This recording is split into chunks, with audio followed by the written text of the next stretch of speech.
ఆదిశంకరాచార్య విరచితం వివేక చూడామణి 107, 108, 110 శ్లోకములు.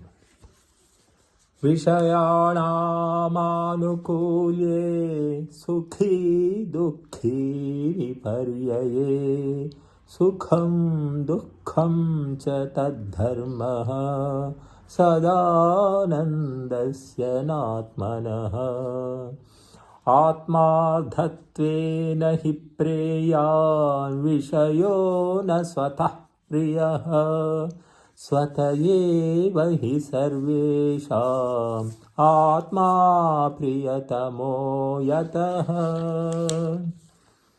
అవ్యక్తనామ్నే పరమేశ శక్తిః అనాద్య విద్యా త్రిగుణాత్మికా పరా కార్యానుమేయా సుధియైవ మాయా యయా జగత్సర్వమిదం ప్రసూయతే.